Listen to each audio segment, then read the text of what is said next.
കാത്തിരിപ്പിന് ഒരു സുഖമുണ്ട് എന്ന് കവികൾ എഴുതിയിട്ടുണ്ട്. അതിൽ ഇഷ്ടപ്പെട്ട ആളിനായുള്ള പ്രതീക്ഷയുടെ സ്ഫുരണങ്ങളുണ്ട്. പക്ഷേ കേരളത്തിന്റെ മുഖ്യമന്ത്രിക്കായുള്ള ജനങ്ങളുടെ കാത്തിരിപ്പ് അസുഖകരമായി തുടരുകയാണ് 10ാം ദിനത്തിലും. ആ കാത്തിരിപ്പ് ഇന്ന് ഉച്ചയോടെ അവസാനിച്ചേക്കുമെന്നാണ് ഇന്ദ്രപ്രസ്ഥത്തിൽ നിന്നുള്ള വാർത്തകൾ. ഉച്ചയ്ക്ക് AICC ആസ്ഥാനത്ത് നിന്ന് വെളുത്ത പുക ഉയർന്നേക്കും. കേരളത്തിന്റെ അമരക്കാരൻ ആരാണ് എന്നതിൽ ഹൈക്കമാൻഡ് ഏറെ നീണ്ട അനിശ്ചിതത്വങ്ങൾക്കൊടുവിൽ ഒറ്റ പേരിലേക്ക് എത്തിയിട്ടുണ്ട് എന്നും ഈ പേരിന് ഇന്നത്തോടെ അംഗീകാരം നൽകിയേക്കുമെന്നുമാണ് സൂചന. ഒരാഴ്ചയിലധികം നീണ്ട മാരത്തൺ ചർച്ചകൾ പൂർത്തിയായിട്ടുണ്ട്. MLA-മാരുമായി ഒറ്റയ്ക്കൊറ്റയ്ക്കും ഘടകകക്ഷി നേതാക്കളുമായും ചർച്ചകൾ പൂർത്തിയാക്കിയിരുന്നു. മുതിർന്ന നേതാക്കളെയും KPCC ഭാരവാഹികളെയും ഡൽഹിയിലേക്ക് വിളിപ്പിച്ചും ഹൈക്കമാൻഡ് ചർച്ച നടത്തി. മുഖ്യമന്ത്രി സ്ഥാനാർത്ഥികളായ 3 പേരും തങ്ങളുടെ നിലപാടുകളിൽ ഉറച്ചു നിന്നതോടെയാണ് മുഖ്യമന്ത്രി പ്രഖ്യാപനം നീണ്ടുപോയത്. ഏറ്റവും ഒടുവിലാണ് എല്ലാ അഭിപ്രായങ്ങളും കണക്കിലെടുത്ത് ഒറ്റപ്പേരിലേക്ക് ഹൈക്കമാൻഡ് എത്തിയത്. ആ ഒറ്റപ്പേര് അന്തിമമാക്കുന്നതിനായി AICC അധ്യക്ഷൻ മല്ലികാർജുൻ ഖാർഗെയും രാഹുൽ ഗാന്ധിയും കൂടിക്കാഴ്ച നടത്തും. ഹൈക്കമാൻഡ് നിർദ്ദേശിക്കുന്ന പേര് AICC അധ്യക്ഷൻ അംഗീകരിച്ചാലുടൻ ഔദ്യോഗിക പ്രഖ്യാപനം ഉണ്ടായേക്കും. കേരളത്തോടൊപ്പം തെരഞ്ഞെടുപ്പ് ഫലം പുറത്തു വന്ന മറ്റ് 4 ഇടങ്ങളിലും സർക്കാരുകൾ ഭരണത്തിലേറി ഭരണനിർവഹണവും തുടങ്ങി. ആദ്യത്തെ ഔദ്യോഗിക ഉത്തരവ് പോലും തമിഴ്നാട്ടിൽ വിജയ് സർക്കാർ നടപ്പാക്കി തുടങ്ങി. എന്നിട്ടും കേരളത്തിൽ AICC ആസ്ഥാനത്തെ വെളുത്ത പുകയ്ക്കായി കാത്തിരിക്കുകയാണ് നാട്ടുകാർ. വോട്ട് ചെയ്ത ജനത്തെ നിന്ദിക്കുന്നതിന് തുല്യമാണ് ഇത്. വോട്ടർമാർക്കിടയിലും പാർട്ടി നേതാക്കൾക്കിടയിലും ഘടകകക്ഷികൾക്കിടയിൽ പോലും മുഖ്യമന്ത്രി തീരുമാനം വരാത്തതിൽ അസ്വാരസ്യങ്ങൾ ഉയർന്നിട്ടുണ്ട്. 10 ദിവസമായിട്ടും തീരുമാനം വൈകിയതോടെ ജനങ്ങളുടെ ക്ഷമ പരീക്ഷിക്കരുത് എന്നതടക്കമുള്ള കടുത്ത വിമർശനങ്ങൾ ഉയർന്നു. ചരിത്ര വിജയം നേടിയിട്ടും അതൊന്ന് ആഘോഷിക്കാൻ പോലും UDF-ന് സാധിച്ചിട്ടില്ല. ഇക്കാര്യത്തിൽ ലീഗിനും അസഹിഷ്ണുതയുണ്ട്. ചരിത്രത്തിലെ ഏറ്റവും മികച്ച വിജയമാണ് ലീഗ് നേടിയത്, 22 സീറ്റുകൾ. എന്നിട്ട് പോലും സർക്കാർ രൂപീകരിക്കാനാകാത്തതിനാൽ അതൊന്ന് മാന്യമായി ആഘോഷിക്കാൻ പോലും ലീഗിന് സാധിച്ചിട്ടില്ല.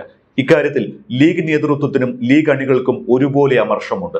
VD സതീശൻ മുഖ്യമന്ത്രിയാകണമെന്നാണ് ലീഗ് നേതൃത്വം ആഗ്രഹിക്കുന്നത് എന്നാണ് മനസ്സിലാകുന്നത്. അതുമായി ബന്ധപ്പെട്ട ചില പ്രസ്താവനകളൊക്കെ മുൻപ് ലീഗ് നേതൃത്വത്തിൽ നിന്ന് ഉയർന്നിരുന്നു. എന്നാൽ പിന്നീട് അത്തരം ഒരു അഭിപ്രായ പ്രകടനം ലീഗ് പരസ്യമായി ഉന്നയിച്ചിട്ടില്ല എന്നതും ശ്രദ്ധേയമാണ്. എന്നാൽ ലീഗും കേരള കോൺഗ്രസും ഹൈക്കമാൻഡുമായുള്ള കൂടിക്കാഴ്ചയിൽ VD സതീശന്റെ പേര് മുന്നോട്ട് വെച്ചിട്ടുണ്ട് എന്നാണ് മനസ്സിലാകുന്നത്. ഇക്കാര്യം കേരളത്തിന്റെ പൊതുവികാരം എന്ന നിലയിൽ പ്രിയങ്ക ഗാന്ധിയെ ലീഗ് കേരള കോൺഗ്രസ് നേതൃത്വങ്ങൾ ധരിപ്പിക്കുകയും ചെയ്തിട്ടുണ്ട്. ഇതിനിടെ വയനാട്ടിൽ രാഹുൽ ഗാന്ധിക്കും പ്രിയങ്ക ഗാന്ധിക്കും മുന്നറിയിപ്പുമായി ഇംഗ്ലീഷിൽ പോസ്റ്ററുകൾ പ്രത്യക്ഷപ്പെട്ടതും ശ്രദ്ധേയമായി. KC വേണുഗോപാൽ നിങ്ങളുടെ പെട്ടി ചുമക്കുന്ന ആളാകാം, പക്ഷേ കേരളത്തിലെ ജനങ്ങൾ നിങ്ങൾക്ക് മാപ്പ് തരില്ല എന്നാണ് പോസ്റ്ററിൽ പറയുന്നത്. വയനാട് അടുത്ത അമേഠിയാകുമെന്നും ഉത്തർപ്രദേശിലെ അമേഠി മണ്ഡലത്തിലെ രാഹുൽ ഗാന്ധിയുടെ മുൻ തോൽവി ഓർമ്മിപ്പിച്ചുകൊണ്ട് പോസ്റ്ററിൽ പരാമർശമുണ്ട്. ആരെ പിന്തുണച്ചുള്ള പോസ്റ്റർ എന്ന് വ്യക്തമല്ല എങ്കിലും ആർക്കെതിരെയാണ് എന്ന് കൃത്യമായി പറയുന്നുണ്ട്. ഘടകകക്ഷി നേതാക്കളുടെ മനോനില കൂടി അറിഞ്ഞതിന് ശേഷമാണ് കഴിഞ്ഞ ദിവസം 10 ജൻപതിലെ അവസാനവട്ട കൂടിക്കാഴ്ചയ്ക്ക് രാഹുൽ ഗാന്ധി കളമൊരുക്കിയത്. ഹൈക്കമാൻഡിന്റെ ഭാഗത്തു നിന്നുള്ള എല്ലാ കൂടിയാലോചനകളും തീർത്താണ് പ്രഖ്യാപനമെന്ന് കേരളത്തെ ബോധ്യപ്പെടുത്താനുള്ള നീക്കം കൂടി രാഹുൽ നടത്തി. മുൻ KPCC പ്രസിഡന്റുമാരെയും നിലവിലുള്ള വർക്കിംഗ് പ്രസിഡന്റുമാരെയും ജൻപത്തിലേക്ക് വെവ്വേറെ വിളിപ്പിച്ചു. ഓരോരുത്തരെയും വെവ്വേറെ കേട്ടാണ് അവസാനത്തെ ഒറ്റ പേരിലേക്ക് ഹൈക്കമാൻഡ് എത്തിയത്. അത് KC വേണുഗോപാൽ തന്നെയാകുമെന്ന് ഉറപ്പിച്ചിരിക്കുകയാണ് KC പക്ഷം. കാരണം ഇന്നലെ ആദ്യം കണ്ടതും KC പക്ഷത്തെയായിരുന്നു. ആദ്യം തിരുവഞ്ചൂർ രാധാകൃഷ്ണൻ, പിന്നാലെ K സുധാകരനും MM ഹസനും. ഇതിൽ സുധാകരൻ KCക്കായി ഹൈക്കമാൻഡിന് കത്ത് നൽകിയ നേതാവാണ്. ശേഷം വർക്കിംഗ് പ്രസിഡന്റുമാരായ ഷാഫി പറമ്പിൽ, PC വിഷ്ണുനാഥ്, അനിൽകുമാർ എന്നിവരെയും ഒറ്റയ്ക്കൊറ്റയ്ക്ക് കണ്ടു. ഇവരെല്ലാം KC പക്ഷക്കാരാണ്. VD സതീശനെ മുഖ്യമന്ത്രിയാക്കണമെന്ന നിലപാടെടുത്തിട്ടുള്ളത് K മുരളീധരനും VM സുധീരനുമാണ്.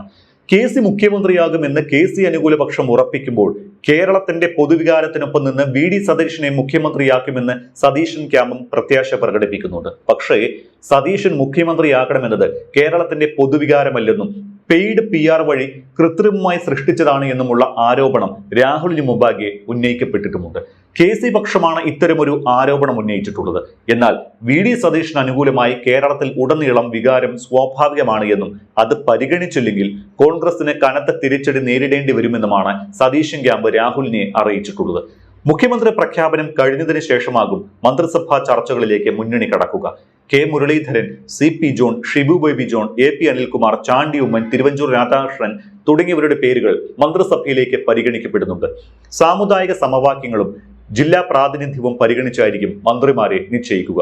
ചരിത്രപരമായ മാൻഡേറ്റാണ് കേരളത്തിൽ കോൺഗ്രസിനും UDF-നും ജനം നൽകിയത്. എന്നാൽ ആ മാൻഡേറ്റ് നൽകിയ ജനത്തെ അപഹസിക്കുന്ന സമീപനമായി പോയി കോൺഗ്രസ് ഇപ്പോൾ കാണിച്ചത് എന്ന രീതിയിൽ വലിയ വിമർശനമാണ് കോൺഗ്രസ് നേരിടേണ്ടി വന്നത്. 10 ദിവസമായിട്ട് മുഖ്യമന്ത്രിയെ തീരുമാനിക്കാനാകാത്തത് ചരിത്ര വിജയത്തിന്റെ ശോഭ കെടുത്തിയെന്ന് KPCC പ്രസിഡന്റ് തന്നെ തുറന്നു സമ്മതിച്ചത് ആ പാർട്ടി നേരിടുന്ന അസാധാരണ പ്രതിസന്ധിക്ക് അടിവരയിടുന്നതാണ്. വിജയം ആഘോഷിക്കാനാകുന്നില്ല എന്ന് മാത്രമല്ല, LDF-ന്റെ പരാജയത്തെ സംബന്ധിച്ചുള്ള ചർച്ചയും പൊതുമണ്ഡലത്തിൽ നിന്ന് അകന്നുപോയിട്ടുണ്ട്. ഇതെല്ലാം പാർട്ടിക്കും മുന്നണിക്കും തിരിച്ചടിയാണ്. ഭൂരിപക്ഷമില്ലാത്ത വിജയ് പോലും പിന്തുണയുറപ്പിച്ച് തമിഴ്നാട്ടിൽ അധികാരമേറ്റിട്ടും ആധികാരിക വിജയവും മതിയായ സീറ്റും കൈവശമുള്ള കേരളത്തിൽ എന്തുകൊണ്ട് മുഖ്യമന്ത്രിയെ തീരുമാനിക്കാനാകുന്നില്ല എന്ന ചോദ്യം അക്ഷരാർത്ഥത്തിൽ കോൺഗ്രസിനെ പൊള്ളിക്കുന്നുണ്ട്. അണികളിലും നിരാശ പടർന്നിരിക്കുന്നു. ഇത് സോഷ്യൽ മീഡിയയിൽ സ്വന്തം നേതാക്കളുടെ പോസ്റ്റുകളിൽ പോലും അധിക്ഷേപ വർഷത്തിന് കാരണമായിട്ടുണ്ട്. അനന്തമായി നീളുന്ന ചർച്ചകളെ തുറന്ന ജനാധിപത്യമായി നേതാക്കൾ വിശേഷിപ്പിക്കുന്നുണ്ട് എങ്കിലും ഘടകകക്ഷികൾക്ക് പോലും ഈ വിശാലത ഉൾക്കൊള്ളാനാകുന്നില്ല എന്നതാണ് സത്യം.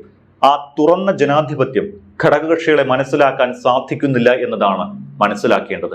10 വർഷത്തെ ഭരണത്തിൽ നിന്ന് മാറ്റം വേണമെന്ന കേരള ജനതയുടെ ആഗ്രഹമായിരുന്നു വോട്ടായി പ്രതിഫലിച്ചതും 102 സീറ്റിന്റെ മൃഗീയ ഭൂരിപക്ഷം UDF-ന് ലഭിച്ചതും. എന്നാൽ ആ വിധിയെഴുത്തിന്റെ കീർത്തി തൊട്ടടുത്ത ദിവസം മുതൽ തന്നെ തകരുന്നതാണ് പിന്നീട് കണ്ടത്. മുഖ്യമന്ത്രിക്കായി തെരുവിൽ തല്ലി അണികൾ എന്ത് സന്ദേശമാണ് ജനങ്ങൾക്ക് കൊടുക്കുക? 10 ദിവസം വരെ ആയിട്ടും സ്വന്തം മുഖ്യമന്ത്രിയെ പോലും തീരുമാനിക്കാൻ പറ്റാത്തവർ എങ്ങനെ ഒരു നാട് ഭരിക്കുമെന്ന് ജനം ചോദിച്ചാൽ എന്തു മറുപടി പറയും? സർക്കാർ രൂപീകരണം വൈകിയതോടെ ദൈനംദിന പ്രവർത്തനങ്ങൾക്കപ്പുറമുള്ള ഭരണ നടപടികൾ ഇപ്പോൾ തന്നെ അവതാളത്തിലാണ്.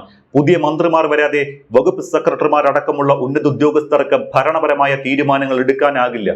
മന്ത്രിസഭ നിലവിൽ വരാൻ ഇനിയും കാലതാമസമെടുത്താൽ കേരളത്തിന്റെ ഭരണനിർവഹണം ആകെപ്പാടെ അലങ്കോലമാകും. അതൊന്നും നന്നാക്കിയെടുക്കാൻ പുതിയ മന്ത്രിമാരും ഉദ്യോഗസ്ഥരും നന്നായി വിയർപ്പൊഴുക്കി പണിയെടുക്കേണ്ടി വരും. സെക്രട്ടേറിയറ്റിൽ ഉദ്യോഗസ്ഥർ അവധി മൂഡിലാണ് എന്നാണ് ഇവിടെ കയറിയിറങ്ങുന്ന സാധാരണക്കാർ പറയുന്നത്. ഒരു തീരുമാനവും ഉയർന്ന ഉദ്യോഗസ്ഥർ എടുക്കുന്നില്ല. അവരുടെ തീരുമാനം മന്ത്രി വന്ന ശേഷം റദ്ദാക്കിയാലോ എന്ന ഭയമുണ്ട്. പോരാത്തതിന് സർക്കാർ നയത്തിന് വിരുദ്ധമായാണ് ആ തീരുമാനമെങ്കിൽ മന്ത്രിമാരുടെ കണ്ണിലെ കരടാകാനും സാധ്യതയുണ്ട് എന്ന് ഉദ്യോഗസ്ഥർ ആശങ്കപ്പെടുന്നുണ്ട്. അതുകൊണ്ട് മന്ത്രിമാർ വരട്ടെ, തീരുമാനങ്ങൾ അറിയിക്കട്ടെ, അപ്പോൾ പണി ചെയ്യാം എന്നാണ് ഇവരുടെ നിലപാട്. SSLC ഫലം പ്രഖ്യാപിക്കേണ്ടത് വെള്ളിയാഴ്ചയാണ്. ഫലം സാധാരണ വിദ്യാഭ്യാസ മന്ത്രിമാരാണ് പ്രഖ്യാപിക്കുക. ഇത്തവണ മന്ത്രിയെ നിശ്ചയിക്കാനായിട്ടില്ല. മുഖ്യമന്ത്രി വന്നാലല്ലാതെ ഈ മന്ത്രിസഭ ഉണ്ടാകില്ല. എന്നാൽ ഫലം പ്രഖ്യാപിക്കാൻ വിദ്യാഭ്യാസ ഡയറക്ടർ ആയാലും മതി. മറ്റന്നാളത്തെ SSLC ഫലപ്രഖ്യാപനം മന്ത്രിയുടെ പേരിൽ വൈകിക്കേണ്ട എന്നാണ് കോൺഗ്രസ് ക്യാമ്പിൽ നിന്ന് വിദ്യാഭ്യാസ വകുപ്പിന് കിട്ടിയ നിർദ്ദേശമെന്ന സൂചനയുണ്ട്. അതുകൊണ്ട് ഫലപ്രഖ്യാപനം വൈകില്ല. അത്രയും ആശ്വാസം. കേരളം നൽകിയ അസാധാരണമായ ജനവിധിയെ സ്വന്തം കാര്യസാധ്യത്തിനായി തെരുവിൽ തട്ടിക്കളിച്ച് അവഹേളിക്കുകയാണ് കോൺഗ്രസ് നേതൃത്വം. ഒരു ജനത ഒരു പാർട്ടിയിലും മുന്നണിയിലും വിശ്വസിച്ചതിന് ആ ജനത്തിന് ആ നേതൃത്വം കൊടുക്കുന്ന സമ്മാനം. തീരുമാനങ്ങൾ ഇനിയും നീണ്ടുപോയാൽ ഒരുപക്ഷെ ജനത്തിന് ഇപ്പോൾ തന്നെ മടുക്കും. 5 വർഷം ഭരണവുമായി മുന്നോട്ടു പോകണമെന്നും അത് കഴിഞ്ഞ് വീണ്ടും ഒരു നിയമസഭാ തെരഞ്ഞെടുപ്പിനെ നേരിടേണ്ടതാണ് എന്നുമുള്ള ബോധം പാർട്ടിക്കും അതിന്റെ നേതാക്കൾക്കും ഉണ്ടായില്ലെങ്കിൽ അതിന് പാർട്ടി നൽകേണ്ടി വരുന്ന വില വലുതായിരിക്കും.